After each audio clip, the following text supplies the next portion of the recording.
Hello and welcome back to another new edition of Windows and Current Affairs. And today we talk about a very important element for the new millennium, which is artificial intelligence and all the elements that are related to artificial intelligence. Of course, every idea that would come to empower and enforce development would come associated with artificial intelligence. Artificial intelligence include ICT abilities, include computer science, include all the sciences that depend on artificial intelligence. And in particular, how is it important to be able to promote for all that is related to the SDGs, the goals of the SDGs, or the Sustainable Development Goals, the 17 Sustainable Development Goals that are enforced and empowered by President Abdel Fattah al-Sisi and, of course, the Egyptian administration. Today, we're going to be talking about the importance of artificial intelligence and its important role that it is playing in enforcing the SDGs and how the Egyptian administration, the Egyptian leadership in particular, is empowering and enforcing artificial intelligence. And we're very, very delighted to be having here live with us Dr. Nivine Labib. She's a professor of computer science, and she's going to be giving us her valuable input about artificial intelligence. Good evening, Dr. Labib. Good evening. How are you doing? Fine. So let's first talk about the definition of artificial intelligence. Most of the people, probably, when they hear about artificial intelligence, they don't get the clear definition of that important notion. So if you would like to elaborate and give us a extended definition about artificial intelligence. Okay, artificial intelligence, let's say in its simplest form, we're talking about how to mimic human intelligence, the normal intelligence. So we're trying to imitate the functions that are usually performed by people, by humans. Okay, but when you talk about, for example, the SDGs, now we're talking more about a set of analytics. It's a way to analyze either structured or unstructured data and trying to extract patterns that can help in the decision-making process. Right. So artificial intelligence has been there for a long time, but it has developed over years, and from one year to the other, there are, great expectations, great developments, and great upgradings also. Talk to us about this. Okay, this started in the 60s, so it's not a new discipline as many people think, but nowadays it's very fast with the development. So, for example, we have nowadays robots doing many functions that was not there in the 50s or 60s. We have many intelligent or fully intelligent systems that can not replace people, but that can help by being there, by providing expertise and so on. You have this in many different domains, for example, in healthcare domain, in education, even providing or assuring gender equality. That's one of the latest topics that we're working on that deal with artificial intelligence. So you can make use of it in various domains. Right. How would you explain the enforcement and empowerment of the Egyptian leadership to the element of artificial intelligence with everything that is related to it? We're going to be talking later on in the program in detail about all the elements that are related to artificial intelligence, like computer science, for example. But let's talk first about the interest of the Egyptian leadership in artificial intelligence and boosting it inside the nation. We have, for example, the Artificial Intelligence National Council that is chaired by Dr. Talat, the Minister of Communications and IT. We have several initiatives, like, for example, the cooperation between the IT Institute and Google in order to provide different training courses and training programs for the youth. So we're very concerned about creating talent that can be able to develop solutions. That for us, solutions is system. We have IT and AI systems, okay? And there is a lack of talent a lack of talented and skilled people who can develop these solutions. But thank God that our country is working on it, working on providing these initiatives and providing these courses and trying to even accredit these systems. Talk to us about that center by the government that was established and founded by the government, because probably most of the people haven't heard about it, and what exactly is its targets to be able to enforce that particular element in society. Okay, this council started in November 2019, and it's working on the AI strategy. Because, for example, AI is kind of changing the work itself. It's changing the customer experience. Nowadays, we're talking about digital transformation. So digital transformation is not only digitizing or is not only automating the functions, but it's creating different mindsets that can change how the work is done. Exactly. Okay, so we work on, for example, re-engineering. For us, re-engineering is working on the processes, trying to simplify processes, trying to eliminate some processes that are not really required, trying to create other processes and functions in order to create better work environments. So that's dealing, for example, with the AI strategy. And we have kind of steps or a methodology that any work can, or any business can make use of. So that was one of the main targets or main functions or main issues that the National Council is working on. Right. Talking about digital transformation, of course, digital transformation was expected, and it's one of the goals of the Sustainable Development Goals that was launched by President Abdel Fattah al-Sisi. But also at the same time, talking about digital transformation, we don't know if it's a coincidence or it is something that is for the best interest of humanity, that COVID-19 have came and it has made it so rapid, made it happen so fast. We have found digital transformation in almost every field in our lives, in economy, in governance, in education, in health, I mean, in medication of people, I mean, in businesses and everything due to the pandemic. So in order to achieve it at its best, we need to be able to upgrade the artificial intelligence. Actually, it was one of the positive things, if we dare say, of COVID-19, that we had to deal with the digital transformation. It was not a luxurious thing to do. It was kind of a must. For us, for example, in the education field, we worked on the educational reform using digital transformation and artificial intelligence. So we had to deal with the online learning, the remote learning, the intelligent tutoring systems. So it was not only automating the function, but making use of computers and digital technologies in order to provide kind of a better experience for students. Although there were some challenges, but I think nowadays it's much better. Talk to us about the, something that is related to artificial intelligence. I mean, the nice or the good, results of artificial intelligence when it comes to the digital transformation, when it comes to learning, distance learning, when it comes to business, digital business, when it comes to even digital tourism.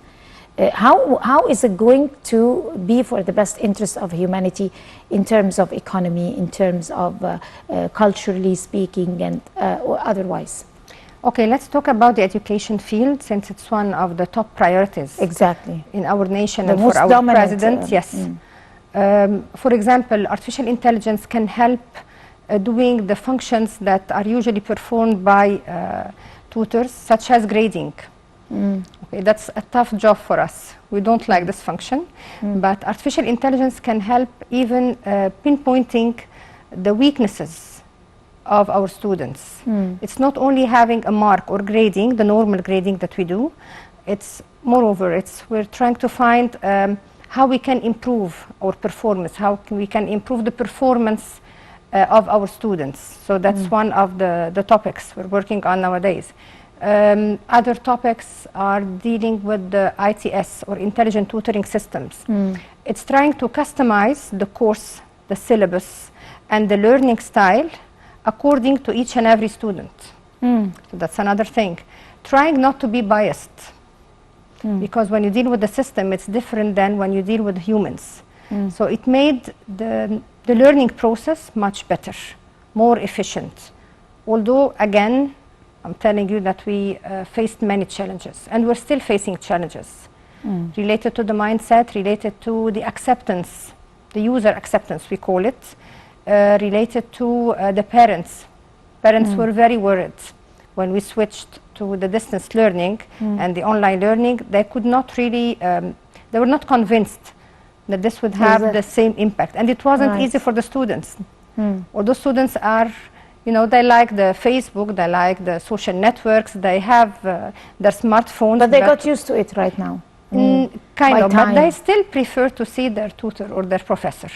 They still miss this social part. Yes, exactly. This is what I was going to say. Not only coming to a field or a medium like education, but there are other fields also, like assessment-wise. I mean, assessment wouldn't be only taken by artificial intelligence, wouldn't be systematic, and it was proven that it would have bad side effects, like what happened in one of the educational systems last year when it came to the assessment.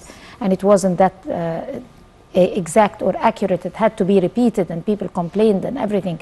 Sometimes when you become so systematic assessing a human being or a student in particular, it is not that good as you're having to see him in person, like be in contact, direct contact with the tutor. Yes, of course. Because each discipline has its drawbacks. Because again, you're talking to a human and you're dealing with a human being. So it's not a system. No, there are some personal factors that are still not automated. Although we're working on it, but it's still not automated. That's one of the drawbacks of the artificial intelligence. Exactly. Okay. This is one of the fields, but there are other fields. When you systemize, you waste, you consume. I mean, you save time, you save money, you save effort. Like for example, in banks, e-banking. Like for example, in medication. Like in awareness campaigns. Like in some other things, it's much better to play it online or to use it in a much more modern way, which is artificial intelligence. Talk to us about that also. In the healthcare field, as you just said, that we can work on the cost-effective treatments. Okay, we're working on what we call value-based care, value-based medical care. So you can make use of artificial intelligence techniques in order to provide better care for the patients, in order to plan for hospitals, for equipment, in order to do kind of a cost-benefit analysis for each and every treatment, in order to, for example, predict if there will be any diseases or what will happen, the recommendation, the treatment. That's what we call predictive analytics. So you make use of intelligent systems in order to predict and to have numbers and then to work on it. Not to wait till you have the number or till you have problems or till you have with the deficiency of equipment or whatsoever, and then act upon it. You have to have it forward. Okay. Very good. The government have started and taken steps earlier, before even the pandemic, to digitalize governments, other governments. They started off with foresight. And it has proven a lot of success. It's a success story. Right. Now they're on their way to the Mieta and other governorates and coming over to all Egyptian governorates to be digitalized. And the time will come very soon, inshallah, whenever you want to issue or do something online, you can do it, like your driver license, your passport, anything, it could be done. So talk to us about the benefits of digitalizing services. Okay, what you just talked about is the e-government, and that started maybe in 2002. We started doing so in Egypt. So if you talk about the driving license, the issuing of any document, that's already there. But what we're doing right now, or what the government is working on right now, is the smart government. It's not only e-government, it's not only having these documents online, but it's kind of linking between different ministries in order to help in the decision making. Because now we have many projects that include different ministries. So you need to find a way to link, you need to find a way to provide data from different ministries in order to help the decision makers and the different ministers as well to take the suitable decision. That's what we call smart government, and that's what our government is working on now. What other types of services could we be able to digitalize? All services, all types of services. You can talk about healthcare, about education, about any domain. Right. Any domain can embed the digital technologies, can make use of it, can make use of the artificial intelligence also. So as to take, you have many benefits. Right. Let's talk about the digitalizing, I mean, not exactly education, but digitalizing the governance itself when it comes to looking forward towards executing the Sustainable Development Goals. President Abdel Fattah al-Sisi in every walk have talked about digitalizing services, digitalizing education, digitalizing economy and everything, and how the artificial intelligence is going to replace huge entities in the near future by 2030. How is that going to happen? We have the vision of 2030 and we have the 17 goals, starting by how to fight poverty, dealing with the gender equality, providing better education, providing better healthcare services, and so on. So you can apply artificial intelligence in all of these 17 goals. You can achieve these 17 goals using artificial intelligence. Let's take, for example, the gender equality. I was going to ask about gender because before Ari said it is one type of, or one way to promote and enforce gender equality. How is that going to happen? I'll tell you, have different ways to do it. First of all, you can try to find the gap in paying, in the salaries and wages and so on. You can find it in any country. You can deal with it because it's not acceptable. I mean, now in our country it's not there, thank God. But I was reading a study that dealt with this point, this issue in Ireland. And they said that they still have this problem. So they made use of intelligent systems that were able to find and to fight this gap between the gender or the pay that is based on gender. That was the first thing. Second is dealing with the recruitment function. So if you apply the artificial intelligence techniques in recruitment, you can kind of ensure that there will be no discrimination against women. But you have to teach or to train the system so as to accept the CVs that are written by women. Because there was a nice story, it's not really nice, but something happened with the Amazon, and they discovered that they were not recruiting females because the system was fed using CVs written by males, by men. So the system saw that these were the good ones, the better ones. So whenever they had any CV that had anything to deal with feminine pronouns or whatsoever, they used to exclude it. It was not done, it was not done intentionally. So how is that done? You feed the system. Was it programmed like this? Yes, you program the system, you feed it. So when you feed the program it to be racist? No, you didn't want it to be racist. That was so not it was done intentionally. To be anti-discriminate. Not to you be just fed the system with, for example, 1,000 of CVs written by men. So it's using another language than the ones written by women. So the system was, the system thought that this was better.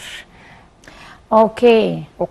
So the system got biased, but unintentionally, and this excluded many women. But when they discovered this issue, they were able to solve it. They were able to deal with it. That's why we're thinking about how to embed ethics into artificial intelligence systems. That's the first time that I've heard about that embedding ethics? Yes, or it's not an easy task because ethics are not algorithm. Okay, Exactly. you cannot really put it into rules. There are some rules, I mean, You for cannot sure, put it into rules, but you cannot put it into rules, into clear-cut rules. So scientists are working into trying to find a technique so as to embed or to enforce ethics in any artificial intelligence systems, or else we will be faced with many problems afterwards. just like in real life. Yes. But also Even worse. yeah, of course, because it's Yeah. systematic. Yes. But let's talk about the idea of embedment, or embedding those rules and values to and transferring it to the new generations, training them and preparing them for a total artificial intelligence in their lives and in the near future. How do we prepare them? Of course, as we all know, that the Minister of Education have already taken earlier decisions 2 years before, 1 year, by providing most of the students with tablets to be able to work with it and try to digitalize education as much as they can. So how do we do that? They dealt with the distance learning, but not with artificial intelligence. We're still not using intelligent tutoring systems in our schools or in our universities. But already having their hands on tablets, I mean, not working Yes. with They're working using online teaching or with copybooks online learning. or- They got used to it. At first even it wasn't easy. during examinations, Yes. you would examine on tablets. Yes, you can use it with teaching, with the assessment. We call it the assessment part when it comes to examination. You can provide online testing centers. This will be provided, I guess, maybe this academic year in most of the universities. So it's already there, and students got used to it. At first they were scared because, you know, The idea wasn't acceptable. Yes. But at the same time, there are pros and cons to this particular step. Some students, nearly most of the students, would use a tablet in games other than studying. It is just by time they used to see, if you see, they see a small computer or something that is, anything that is online, they would use it on games, not to study. I mean, 2% studying and the rest of it is playing games online or doing anything else, social media or anything. Okay, but we have games for teaching. You can teach students using Very games good idea. on tablets. You have to think their way. Okay, they like to play games, so why not use these games in order to provide information? We started doing so with many games like Kahoot, for example. So you can think in a different way. That would need something, I mean, that type of awareness should be directed towards or taken at the Ministry of Education to set a program. Yes, And but that you particular should side. first of all teach the teachers and the professors Right. how to do so, how to keep their students engaged, how to keep their attention, because it's not easy when it comes to online teaching. It's not easy for them to concentrate for 2 or 3 hours when they don't see their tutor. It's very tough, and it's tough for us as well. When you don't see your students and you keep on talking and then, do you hear me? Are you still there? It's not an easy task. I know what happens. I've been there. But at the same time, that's a new experience. They got used to it. Probably by the coming 10 years, this is going to be the normal. Yes. We're not going back to the traditional ways of teaching. Okay. I was going to talk about that. No, we're not No going back. No. There's no way back. Even after the pandemic. Yes. Because now teachers and students and parents learn the hard way that the students can learn without seeing or without meeting their professor or their teacher. It doesn't have to be face to face. They learned it the hard way, but nowadays they got used to it and they found many benefits. Of course. For example, now we can coordinate only, or we can kind of facilitate the course, and the student is taking a greater part in the teaching process. So he's not there waiting for you to explain everything, and then, you know, he tries to only just write down some notes and that's it. No, now with the breakout rooms, for example, when you use the Zoom platform, no, they're working together. We're trying to embed the collaborative teaching and learning. And saving ways. time. It saves time. And then they started to learn how to work in teams using these platforms. At first it wasn't easy. When I started this last year with my students, they were not happy about it. What's this breakout rooms, and how can we work with groups when we cannot really see or meet each other? And then they liked the idea. Yes, it was something new. They were resistant. That's a normal reaction for everybody. But now they, you know, they wait for this part. Are you going to divide us into groups? Are we going to work together? So if you concentrate on the collaborative learning, then you will be able to make use of the tablets, of the smartphones, of the laptops, and then you can engage your students and keep them, you know, engaged with you. That's true. But at the same time, we know that we are in a phase of trial and error. I mean, this is our probably second year with that particular digital transformation element in our lives. But in the coming 10 years, things will be different. The new generations will develop a lot of technique and values that we don't possess, because by experience, of course. In that sense, let's talk about the pros and cons. I mean, the benefits that would come and the dangers that would come with the use of, digitalizing our lives, with the introduction of artificial intelligence and developing the course, the developing course of artificial intelligence. How students are going to grow up in a totally developed character that we are not in this age we're living. If you talk about the pros, there are many pros, many advantages of using artificial intelligence in education, as I just told you, because it will be customized based on their needs and their capabilities and their pace of learning and their learning style and so on. So I guess that by that time they will have a better learning experience. But on the other hand, you're empowering machines, you're empowering systems, and you're making these students lose the social part, the personal part, and that's a problem. Now you can think, when you see the students... This is the dark side. Yes, they got addicted to their mobiles, they got addicted to their laptops, we got addicted as well. Okay, they cannot live They're without... attached. Yes, they're attached and they can never leave it. So they have their mobiles and they can do everything with their mobiles, which is very good. But inseparable, we became inseparable characters of the machines. But they forgot that there are other people around them, their families, their colleagues, their friends. They miss this part and they will be missing it more and more. I guess that's a main drawback for this. The good side? The good side is a better learning experience, is trying to, you know, you can keep them updated. And I think by time, in 10 years to come, they're going to overcome that anti-social element, I mean the bad side. They're going to get used to that and they'll still go back to the social life and use it the best way, the device itself. We hope so, but we're not sure about it. And we as people working in the AI discipline, we're kind of scared because we're empowering machines. You're empowering robots. And you have many studies saying that many of these robots will replace human beings. The danger comes from systematizing the, different sectors in life.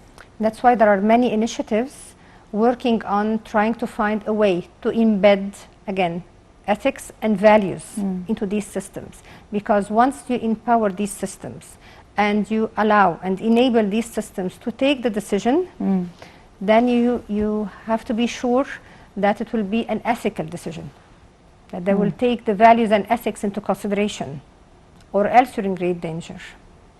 Could you wake up one day performing a surgical operation online?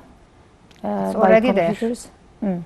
It is there. not applied on a more general scale. I mean, very specific. Yes, but it's already there. It's already started. How's the chances of success? Same as the humans. Could we wake up one day also from the artificial intelligence itself and the robot finding cures to pandemic, to chronic disease like cancer, like other diseases? It already started last year. And can we trust those solutions? Yes. Because as I started by defining the artificial intelligence, it's working on analytics and on techniques that work and that leverage structured and unstructured data and finding new patterns. So for the pandemic, for example, they used it for the diagnosis, for what they call differential diagnosis. That's trying to know if that's a flu or if that's COVID. And it already succeeded. Working on different treatments, working on prediction, working on predicting if there will be a certain, like for example, the second wave, and how strong it will be and how to deal with it. It's already there. We call it predictive analytics and prescriptive analytics, trying to find a way to deal with the prediction that you just found.